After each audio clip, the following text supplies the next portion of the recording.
Hola, ¿qué tal? Mi nombre es Juan Brizuela, yo soy investigador del Observatorio de la Diversidad Cultural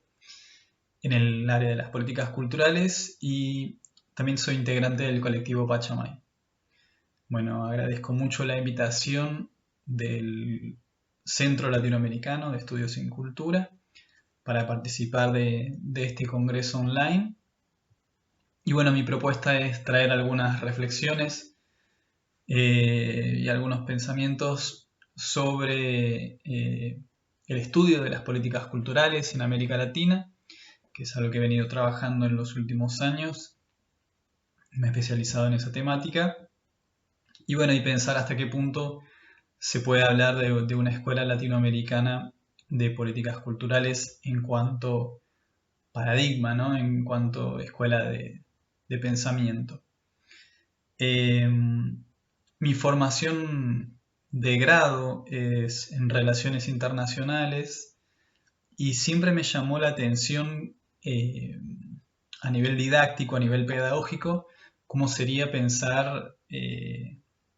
la enseñanza de la materia, ¿no? Políticas culturales, cómo sería políticas culturales uno o teoría de las políticas culturales, considerando que es un campo relativamente reciente. Y bueno, y obviamente se discute mucho hasta qué punto es un campo de conocimientos más consolidado a nivel científico. Bueno, muchísimo menos se podría hablar de escuelas de pensamiento, como cuando se piensa por ahí en teorías económicas o en teorías políticas, teorías de Estado, en fin. Pero me parece interesante por lo menos hacer ese ejercicio de imaginar cómo sería y bueno, y traer algunos elementos que claro, desde ya adelanto el spoiler de que es muy difícil hablar de una escuela latinoamericana, especialmente latinoamericana, ¿no? De políticas culturales, pero creo que sí se van construyendo diferentes paradigmas que por lo menos a nivel didáctico y por los antecedentes históricos que podemos ver, nos permite identificar algunos elementos que por lo menos para la enseñanza o para una introducción a la materia, ¿no? Y al estudio de las políticas culturales me parece más que interesante de poder tratar. Eh, También un poco en esta cuestión didáctica, intentando traer algunos elementos, voy a trabajar siempre con tríadas. Entonces, voy a pensar tres momentos históricos, ¿no? Tres fechas que están relacionados con tres contextos geográficos, con tres países y obviamente uno de esos contextos es América Latina. Y finalmente tres actores, ¿no? Agentes que serían los que hacen las políticas culturales. Y bueno, y en cada uno de estos juegos, en cada una de estas tríadas, cómo estarían asociadas cada una de las escuelas. Eh, yo me dediqué hace más de 10 años que estoy viviendo en Brasil, en el estado de Bahía, y nunca imaginé que podía especializarme en el campo de las políticas culturales. Y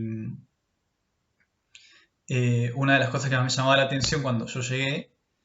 era justamente que traía conmigo toda esa carga de pensar, bueno, en Argentina, que es el país donde nací, no hay políticas culturales. Esa era para mí la reflexión más clara. Muchísimo menos estudios o pensar ni siquiera que podía existir un campo de conocimiento específico en el área. Y entonces en los estudios empezamos a trabajar y empezamos a ver, bueno, cuáles serían las grandes escuelas, ¿no? De pensamiento, o por lo menos las grandes teorías, que en este caso se relacionan mucho con otras discusiones de otros ámbitos. Y acá ya introduzco entonces eh, un primer elemento. Voy a ver si la tecnología lo permite de incorporar una fotografía que me pareció que está bueno como para empezar a charlar, que es una tapa de la revista Bella, ¿no? De acá de Brasil, que, bueno, independientemente del contenido o de la orientación ideológica de la revista, me pareció interesante por lo didáctico y la propuesta del título, ¿no? De cuál sería el conflicto, las teorías en pugna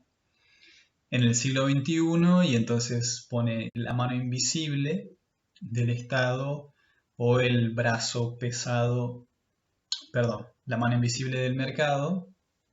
o la mano fuerte, ¿no? El brazo fuerte del Estado. Y bueno, y quien gane esa pulseada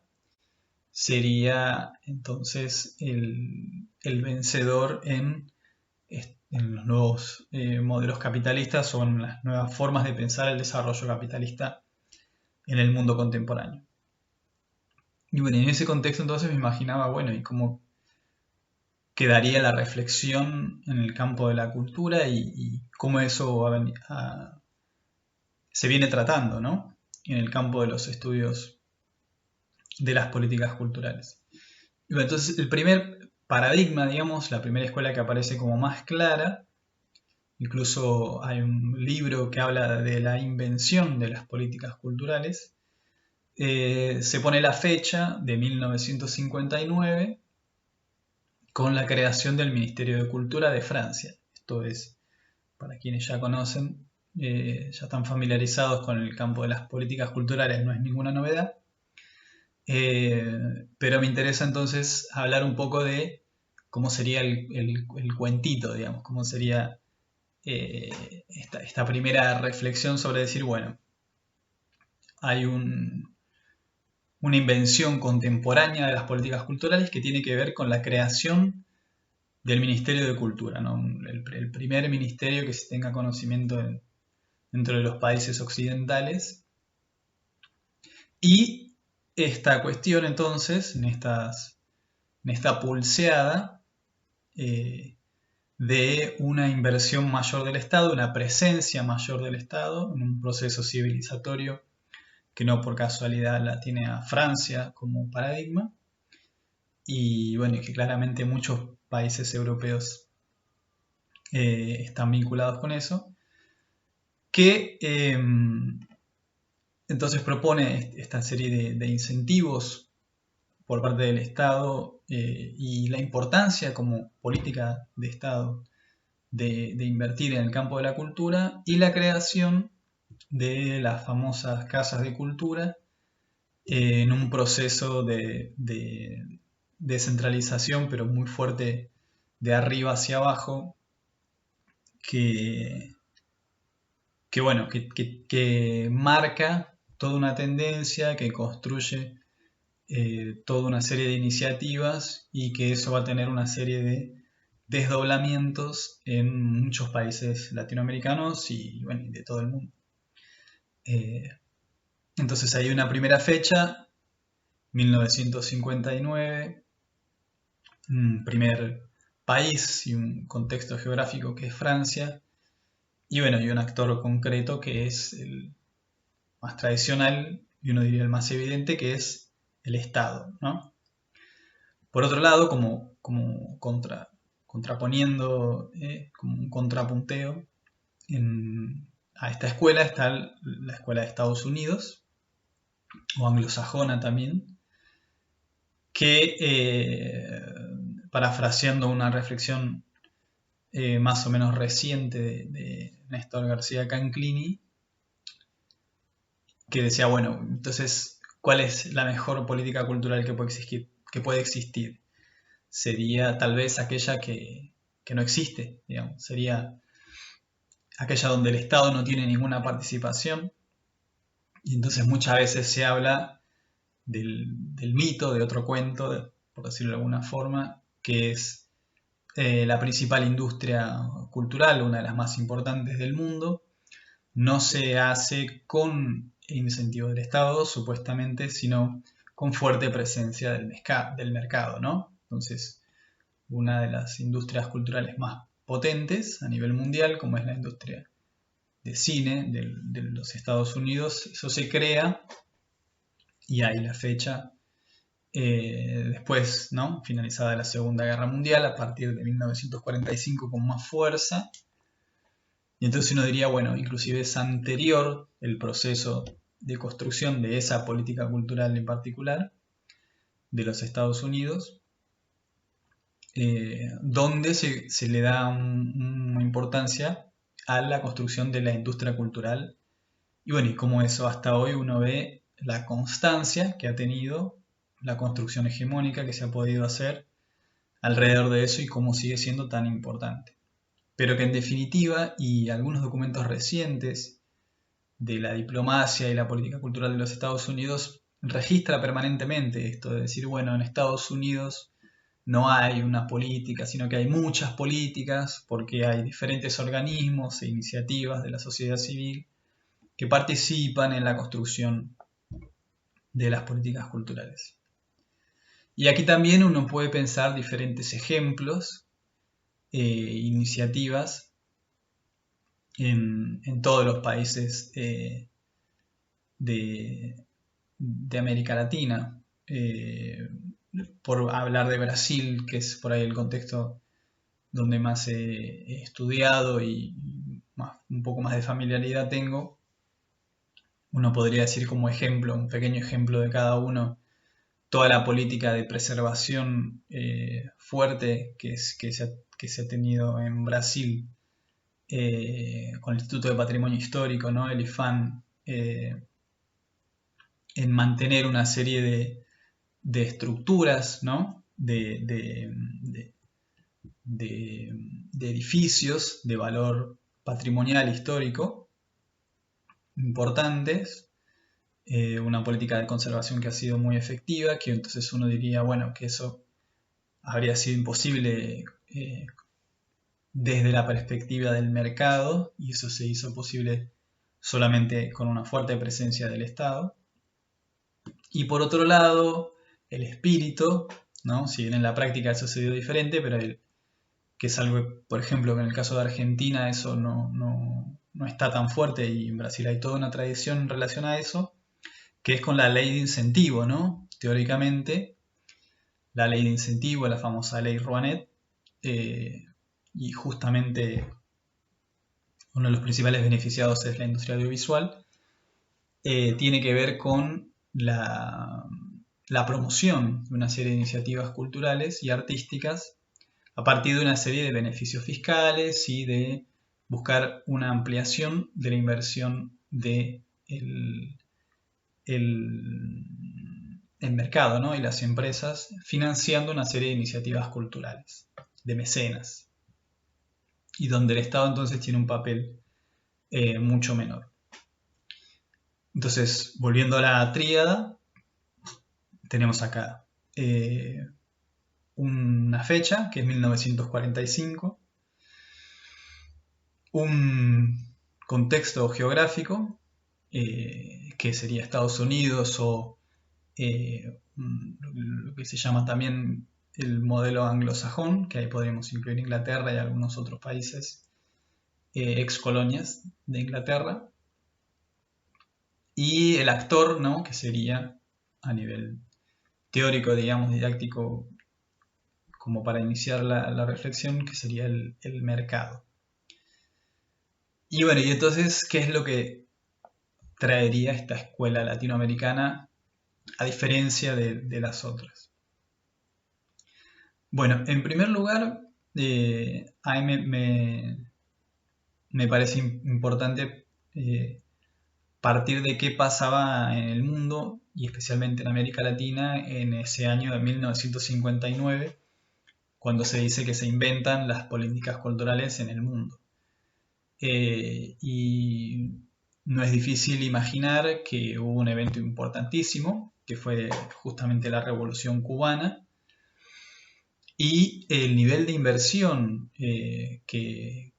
se realiza o la importancia del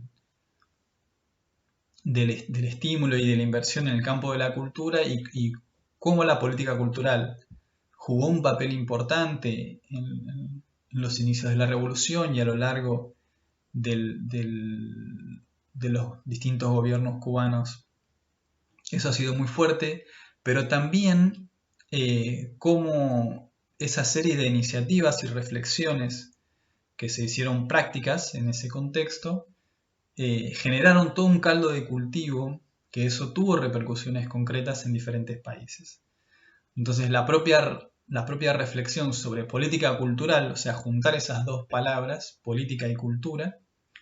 que muchos estudiosos del campo de las políticas culturales lo van a tratar bastante fuerte en los años 80 y más recientemente, como diciendo, bueno, ¿por qué se junta esta cuestión de política y cultura? Y bueno, estos modelos de orientación socialista, y cada uno con sus particularidades, pero en el caso cubano la dimensión cultural ocupa un espacio que es importante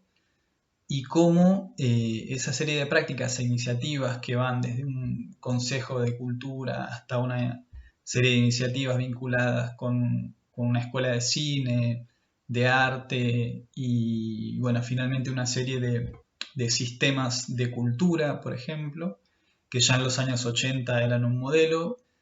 para muchos estudiosos, inclusive de acá de Brasil y de diferentes ideologías que viajaban a Cuba y decían, wow, qué gran sistema que está siendo aplicado en ese país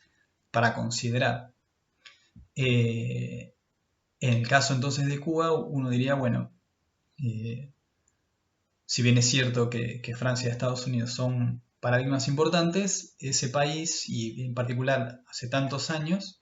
viene desarrollando una serie de iniciativas y es innegable la influencia que eso ha tenido, tanto en los estudiosos de las políticas culturales como también en las iniciativas que se realizaron en diferentes países. Ahora bien, estaríamos manteniéndonos, ¿no? Uno diría, bueno, dentro del campo del Estado. Entonces, trabajaríamos con una visión un poco más restricta de las políticas culturales vinculadas apenas al Estado. Solo un detalle más, un pequeño detalle más que me parece importante, que es que Cuba no se hace famoso necesariamente por la creación del Ministerio de Cultura, y sí por cómo esa dimensión cultural era importante, para bien o para mal, digamos, a nivel de debate, pero bueno, cómo esa dimensión cultural era importante en todo el gobierno y como política de Estado transversal, que son dimensiones que se van a venir a trabajar de forma más reciente, pero uno diría, bueno, el Ministerio de Cultura de Francia trabajaba eso a partir de un ministerio y en cambio la dimensión cultural en el gobierno cubano era una dimensión mucho más transversal y más amplia. Eso como característica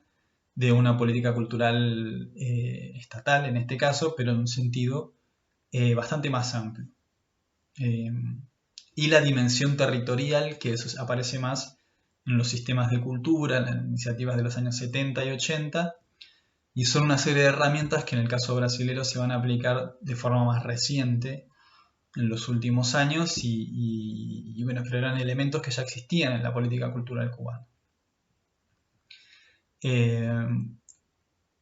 Bueno, pero entonces la escuela latinoamericana estaría restricta, digamos, quedaría apenas concentrada en la experiencia cubana. Y bueno, me parece que no, por eso no creo que se trate de una escuela cubana apenas, sino latinoamericana, porque entonces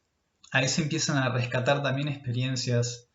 de Argentina y de México, que si bien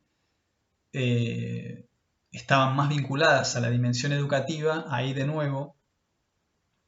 por el hecho de trabajar mucho con estímulo de libro y lectura,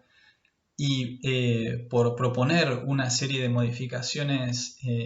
por ejemplo en el caso de Argentina, en el campo de la universidad, en el campo de la construcción intelectual, eso hace también a una dimensión cultural importantísima. Entonces, lo que uno ve es que en América Latina la política cultural trabaja más allá del ministerio. Evidentemente que condensar todas esas iniciativas en un ministerio facilita incluso el propio estudio y delimitación más clara, pero en cuanto producir efectos simbólicos, en cuanto generar modelos de desarrollo simbólicos y efectos concretos en el día a día, en el campo de las ideas, evidentemente esas son dimensiones que se han tenido en cuenta y que han tenido iniciativas y prácticas concretas, tanto en Argentina como en México, por lo menos desde los años 30, 40 o 50. Entonces, hay otro elemento de por qué me parece que sería una escuela latinoamericana. De forma más reciente, como para no irnos tan lejos, la propia delimitación del campo de estudios, y entonces como teoría uno diría, bueno, pero ¿dónde está esa reflexión conceptual? Y bueno, nosotros hemos trabajado mucho con la reflexión paradigmática justamente de Néstor García Canclini del año 1987. Y lo que tiene de interesante esa reflexión, y que me parece que eso también va formando una escuela latinoamericana, o sea, que no sea apenas hispanoamericana, sino que incluya a Brasil, ¿no? Y otros países latinoamericanos cuya lengua inicial no sea el español, de lo que precisa justamente de esos diálogos y de esos debates y de esas lecturas entre diferentes actores. Y Néstor García Canclini es una figura que empieza a ser leído, traducido, incorporado en las reflexiones de Brasil a partir de los años 80. Y en el campo específico de las políticas culturales, el camino inverso, incorporar reflexiones de intelectuales brasileños en el resto de los países de América Latina, no era tan frecuente. Pero sí es cierto que determinados profesores, investigadores empiezan a trabajar, sobre todo en el ámbito de Claxo, del Consejo Latinoamericano de Ciencias Sociales, y empiezan a generar una serie de reflexiones en el contexto latinoamericano. Bueno, esto me parece importante porque a partir de los años 80, a ella es más difícil, digamos, imaginar reflexiones aisladas o esporádicas, sino que empieza a haber una cierta continuidad en las prácticas, diferentes países que empiezan a tomar distintas iniciativas y otros países que también lo ven, e intelectuales que empiezan a intercambiar informaciones, a realizar estudios en conjunto. Y bueno, y más recientemente, ya en el cambio, digamos, del siglo XX al siglo XXI, evidentemente Brasil se toma una referencia importantísima y de hecho no es casual, por lo menos mi propia participación, mi propia historia de vida tiene que ver con lo que pasa en Brasil en el año, a partir del año 2002, digamos, con la llegada de Lula y en especial con la gestión de Gilberto Gil y Yuca Ferreira en el Ministerio de Cultura. Y entonces uno podría decir, bueno, en este contexto histórico latinoamericano, tal vez una fecha importante, tan importante como la del 59 para Francia o la del 45 o de la posguerra mundial para Estados Unidos, bueno, tal vez podría ser simbólicamente la llegada de Lula al poder. Sin embargo, me parece que lo que marca como característica no es necesariamente todas estas reflexiones e intercambios que ya se vienen desarrollando desde los años 80, porque diría que realizan estas reflexiones incluso considerando muchas de estas iniciativas de Francia o de Estados Unidos, o beben con mucha naturalidad de teorías y intelectuales de diferentes partes del mundo. Pero sí me parece que en la práctica lo que empieza a generar como fenómeno de políticas culturales algo diferente a lo que venía desarrollándose es el fenómeno de los puntos de cultura y en especial la génesis de la cultura viva comunitaria. Y entonces me parece a mí que en esta tríada la fecha que me parece fundamental es el año 2013 y el punto que sucede ahí en el año 2013 es el primer encuentro de la cultura viva comunitaria en La Paz, en Bolivia, que da génesis a toda una serie de iniciativas que, bueno, ya se vienen desarrollando, pero que se consolida a nivel latinoamericano sobre los puntos de cultura y las iniciativas de la cultura viva comunitaria. Y aquí el agente, el principal actor, no es tanto el Estado ni el mercado, sino que es un concepto, digamos, una figura que tiene mucho que ver con todos nuestros países, que es la figura de pueblo. Me parece que el concepto es pueblo, y de hecho una de las iniciativas importantes de Argentina, pero que se hace muy palpable, se transmite muy fácil, se traduce en un eslogan que dice, bueno, el mercado hace productos y el pueblo hace cultura. Y es el pueblo, que es un concepto que va más allá de la sociedad civil, lo que es distinto de los movimientos sociales, que es distinto de los grupos comunitarios, diferentes movimientos campesinos, indígenas, en fin.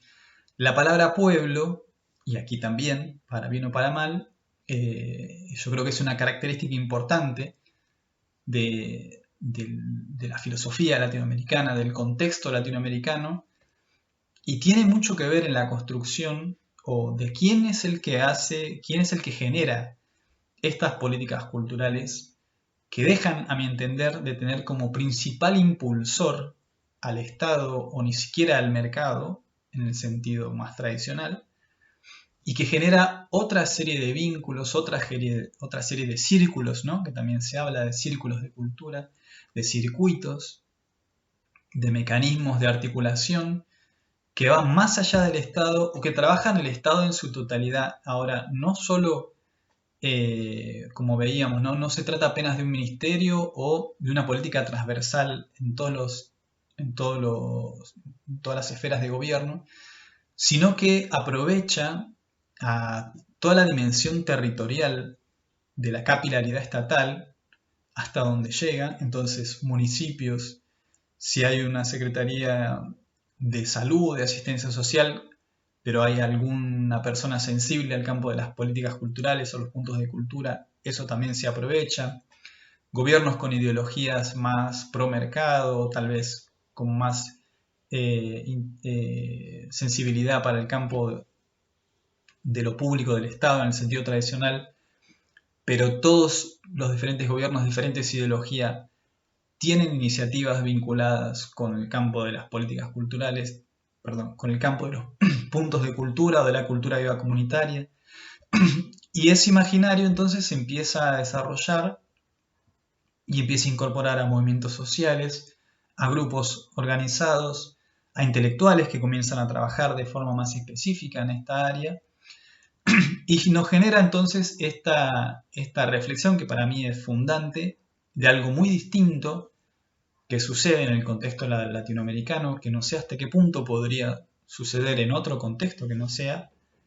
el latinoamericano, y que nos genera un caldo de cultivo que nos deja como protagonistas de esta serie de reflexiones e iniciativas para el siglo XXI, con todas las dificultades que vivimos, muy especialmente en Brasil, pero bueno, en toda América Latina en diferentes circunstancias. Pero particularmente en Brasil, cuando uno ve en este momento de crisis y pandemia quién está tomando la iniciativa y como principal agente de transformación, uno ve muchas de esas figuras vinculadas al campo de los puntos de cultura y de la cultura yoga comunitaria siendo muy activos, y cómo lo que inicialmente eran estados o gobiernos se van transformando en iniciativas concretas de espacios culturales que se organizan, de movimientos que se articulan Y bueno, y estas iniciativas, estos encuentros eh, de los grupos organizados, ¿no? Estos encuentros más populares que se van generando en diferentes países y que bueno, que los tienen como protagonistas. Entonces, en resumen, de lo que sería la tríada de la escuela latinoamericana, eh, bueno, que no se restringe a un país justamente porque la experiencia acumulada de lo que, solamente para forma de síntesis de lo que sería hoy los puntos de cultura y la cultura de vida comunitaria, se nutre de toda una serie de experiencias que a mi entender se remontan desde la Revolución Cubana hasta las iniciativas que tienen que ver con la Revolución Mexicana, con la reforma universitaria y con toda una serie de iniciativas de libre lectura en Argentina,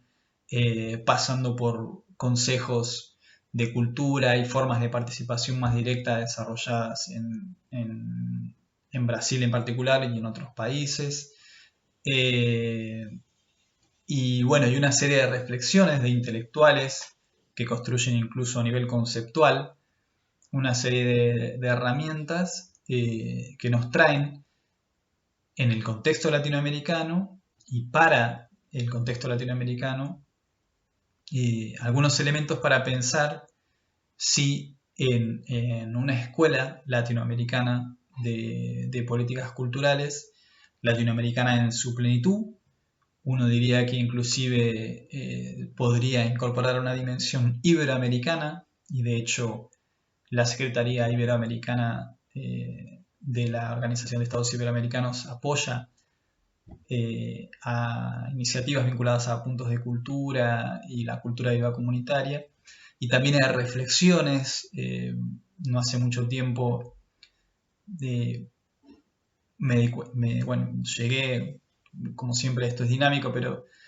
encontré en las reflexiones del Manual Atalaya,